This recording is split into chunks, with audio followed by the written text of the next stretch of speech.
Hello everyone, it is day 2 of my 15th year celebration. I am doing 5 YouTube videos. So there'll be another video tomorrow, Friday, and then Monday and Tuesday. And I want to show you a really cute box. I'm gonna start by taking a piece of 8.5 by 11 paper and just cutting it in half like I am making a card base.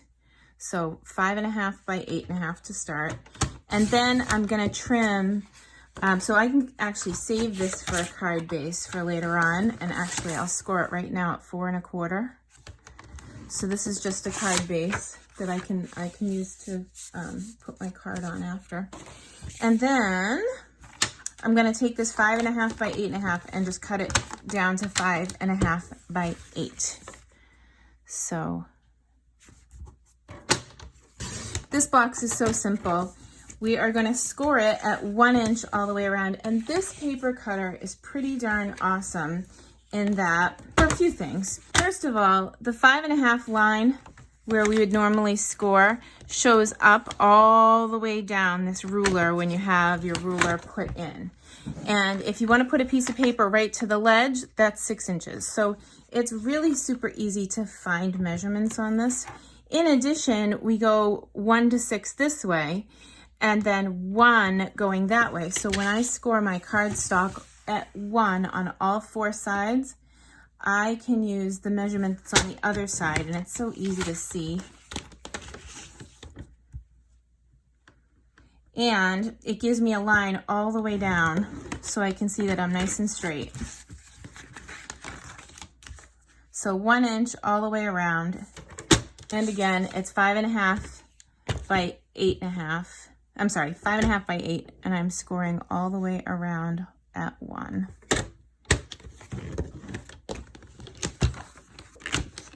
Okay, so once all of my scoring is done on the 1 inch marker, then I just have 2 more score marks, 3.5 and 4.5, and that's on the long side. So I'll go 4.5 here, and 3.5 here, and that's it. Okay, so I'm all cut, and this is like just about ready to go. So what I'm gonna do is I'm gonna fold these on all my lines, and then I'm going to cut them with my paper scissors. You just go up to the 1 inch marker all the way down both sides. And for the ease of the video, I've already done that. So this is what it looks like when it's all cut. And then I'm gonna pull in some adhesive. I'm using Seal Plus here because it's a little bit heavier. And I'm gonna put adhesive on the 4 little squares to start. Eventually all 6 are gonna have the adhesive on this side. But right now, I'm just going to put adhesive on 4 of them. So the 2 in the middle and the 2 on the bottom of my box. This makes such a cute treat box. You could put anything in it from a bracelet to chocolate. It's a great way to give a gift.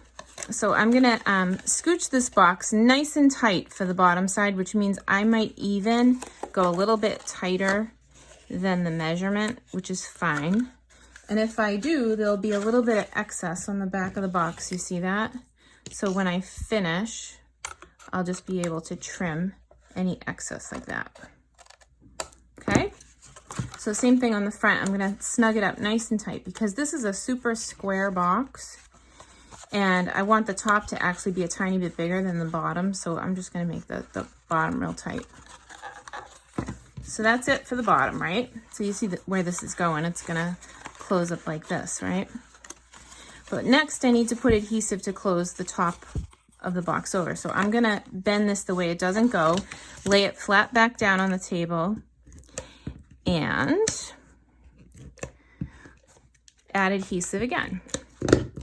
So this time I'm gonna take my box and I'm gonna close the top, and I'm gonna bring this down, and I'm gonna put the adhesive side in and then close my box like that. So both sides, because that's how it's gonna close. But before I close it, I wanna do one more thing, of course. Oh, I almost forgot. before I close it, I want to put a decorative punch here on the ledge, like that.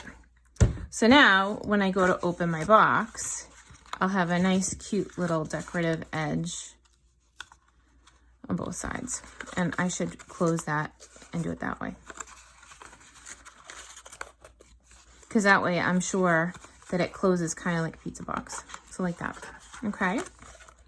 So next, I'm gonna bring in some designer series paper, and the designer series paper is cut to 3 1/4 by 4 1/4, and the very vanilla cardstock is just cut 1/8 of an inch bigger on both sides. So 3 3/8 by 2 3/8, and I'm gonna layer it on the front of my box like this.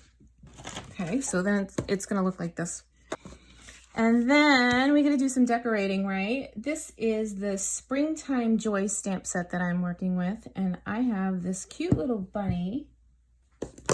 I'm gonna bring in my Memento ink pad, Tuxedo Black, and give my bunny a stamp right here. And then we are going to cut him out on all sides with paper snips. Now, when you're cutting with paper snips, the thing to take into consideration, or the thing to keep in mind, is you want to cut and move your paper. So keep the scissors stationary in front of you, and then you can roll right around your image. And then for time's sake, again, I actually already cut this out, and I can bring him in right here. He's on top of my host code. How cute.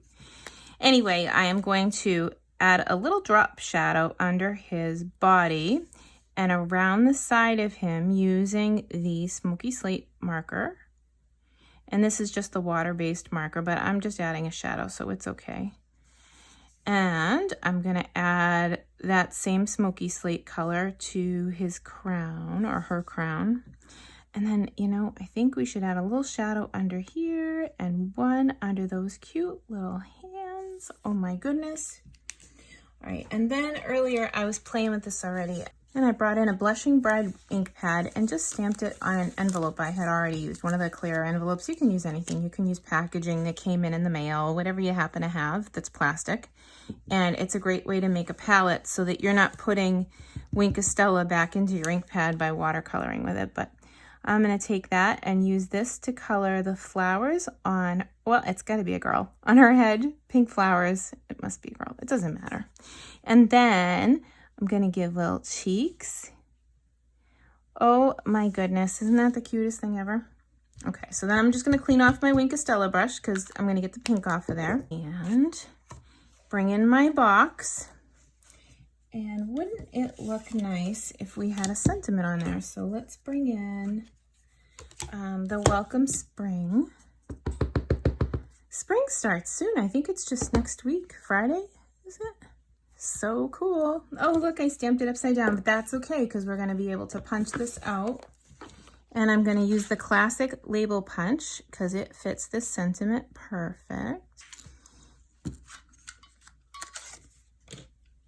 Okay, so the spring, I think I'd like the spring to be going the other way. So I'm going to cut right up the middle to that exclamation point.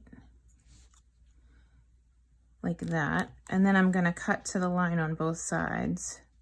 So there's one here and one here. So I can bring that in right against my designer paper, and I'll add some adhesive to the back.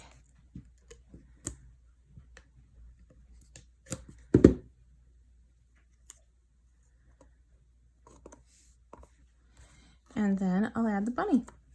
Oh my gosh, isn't that cute?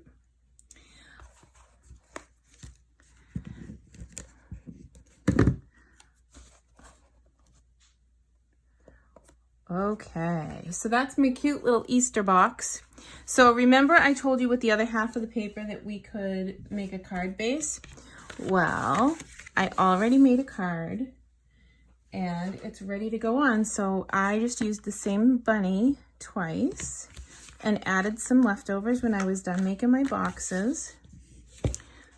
So you can get quite a few boxes and cards out of one sheet of designer paper. This designer paper is so cute. It's the love paper from the Valentine section of the book, but it is so pretty for spring. This is Blushing Bride, and it has the Blushing Bride metallic ribbon with it, which I think is on back order right now, but it's so cute. If you wanted to, you could make a little bow to tie it up and finish it. They would just have to slip the bow off to get the box open. So let's do that. Oh, I'm just gonna trim it. I took that right off. That's okay. It's probably easier to tie the bow first and then put the sentiment over the top. Okay, so I really want, there's two sides to this ribbon. One side is like pure satin, beautiful, and the other side has kind of a metallic look to it, and I want the metallic side up. And it's going to be a little tricky to get that when you're tying the bow, so I might have to go in once I've tied it and flip this inside out. See how I can maneuver my loop and go get it and make it all metallic. Super cute. And actually, it is, both sides of this is awfully cute. It doesn't need to be metallic, but I just like that side better. What do you guys think?